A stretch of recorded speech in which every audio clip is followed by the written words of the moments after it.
You're here to see the Fifth Doctor, Peter Davison!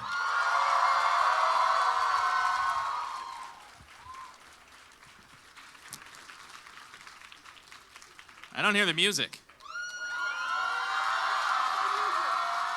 But there he is!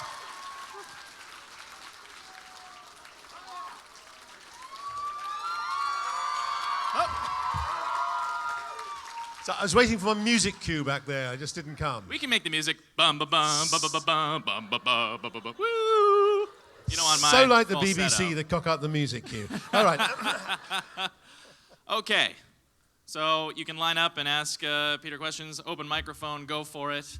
You will probably have better questions than I do because I know one thing for sure, even working for space, the fans always know more than we do. Yeah. And they call us out when we make mistakes. But I do have to ask with just a couple. Okay. Obviously, everyone wants to know and wants to hear it from the horse's mouth. I already know the answer, but we got to ask. What can you tell us about your involvement in the 50th anniversary special? We just get it out of the way. You've just taken all these people's questions away from them. Yeah. I can't tell you anything. What? It's been It's like the Official Secrets Act. I just don't want people to get too excited because I think that there's been a lot of speculation, and I've said things which have not implied I'm in it, and yet I've read the following day in newspapers that I've definitely said I'm in it, which I have never, ever said. What I said was there are lots of things around the 50th anniversary special that you should be looking out for. Some are really good. So when the 50th anniversary special goes out, it's kind of the cue for the onrush of all the other stuff that's available. So I hope you enjoy that. All right. This morning, the trailer finally hit the web. Have you guys all seen it? I'm the only person that hasn't seen it, apparently. I thought you saw it. No, I haven't seen it. I saw the first one. The first trailer, the one that all went the out beautiful about 2 imagery weeks. that's been yes, sort of rotoscoped. rotoscoped. But I haven't and seen stuff? anything that came out today. Oh, okay. But you haven't seen the episode yet. No, I have not seen the episode yet. Okay. I guess I can't ask for your reaction to that then. So let me ask you this question. Stephen Moffat has said that the 50th anniversary will be less a celebration and more an exploration of what it means to be the Doctor, or I guess the, what's the word that was written in my questions here? Okay. Nature of the Doctor, yes. So what is the nature of the Doctor is the question. Well, I'm waiting to find out. Only 2 weeks to go, eh? I've no idea what he means by that. Well, what was the nature of your Doctor? I think what it means really is he's just written a damn good story. I don't think he's been planning, okay, this has got to be a great big celebration that's going to encompass everything. I think he just wanted to write something that was pretty spectacular to celebrate the 50th anniversary, if that makes any sense at all. I think it does. All right, let's go to the floor. Big lineup, oh my gosh. All right, let's go to the first one. Okay, I've often wondered over the years what the various cast members think of the various original novels that have come out, like this one with you on the cover, Right. Zeta Major. Okay. I've often wondered if you read them. I don't read many of them. I wish my son was here now because he reads them all the time. I did actually read for an audio book, Castrovalva, and that was a complete nightmare. Because the man writes the longest sentences in the world. Makes Henry James look like an amateur. So that, I found that Christopher Bidme, he's a terrific writer and got a fantastic brain, but he doesn't write sentences that are easy to say. I think that some of them are very, very good, and some of them maybe aren't quite so good. I don't have that much experience of them. I know that certain ones have been recommended to me for my child to read, but... yeah, I mean, how do you... I should be asking you the question. What are they like? Well, this one's pretty good. Okay, good. But they are a mixed bag. There is one Yeah. story from your era called Divided Loyalties, which was a major chore to get through, on the other hand. Right, yes. So these are not necessarily books of the actual stories. These are novels of my original Doctor. novels. I see what you mean. Okay, yes. No, I don't. I haven't read any of those, I'm afraid. Sorry. I've just often wondered if any of you read them. I don't know. Yeah. I'd love to say that I did, but I just seem to always have other things to read. But maybe I should. Except it's a bit weird, wouldn't it? I imagine me sitting there reading it going, I wouldn't do that.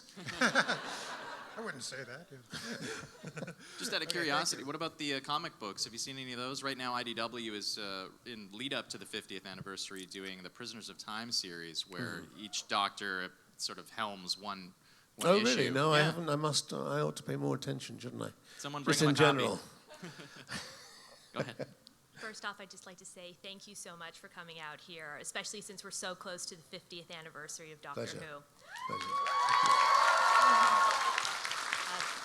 I know in my family, we've loved the Doctor for 3 generations. My grandfather loved it, my mom loves it, and it's clearly genetic because my brother and I love it too. You sure it's not being brainwashed? No, I'm pretty sure we Okay. do love you. But if anybody's been watching Doctor Who Revisited, that's on 10 o'clock Saturdays and Sundays on Space. We know that you were quite well known before you became the Doctor. You Yeah. were actually a character called Tristan on All Creatures Great and Small. It's true.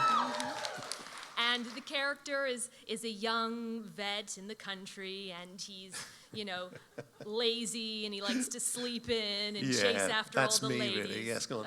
Yeah. But how, from an actor's perspective, was it hard to go from this ensemble cast where you were playing this sort of young character to being a nearly 900-year-old Time Lord saving the universe? Yes. Well, it's an odd thing because it's all wrapped up in everything that was to do with being offered Doctor Who. First of all, you're being offered. I was the first Doctor who grew up as a fan of the program, so that was very weird to be offered a kind of iconic part that I knew very well. Then you had the idea that obviously we were used to at that time older Doctors, believe it or not, and so the idea of me playing it, I just thought, well, a young Doctor, that's a bit odd. And then, of course, how do you play it? And I remember doing a sort of TV show in Britain. I was asked on this TV show because they got a bunch of people together, just members of the public, who would give me suggestions about how I ought to play it. They obviously thought I needed help. And I just remember one person, I was battling with this myself. I was thinking, what am I going to do? And this one boy got up and said, I think you should be like Tristan, but brave. So that's really my blueprint for playing the Doctor. So I did use quite a lot of Tristan. But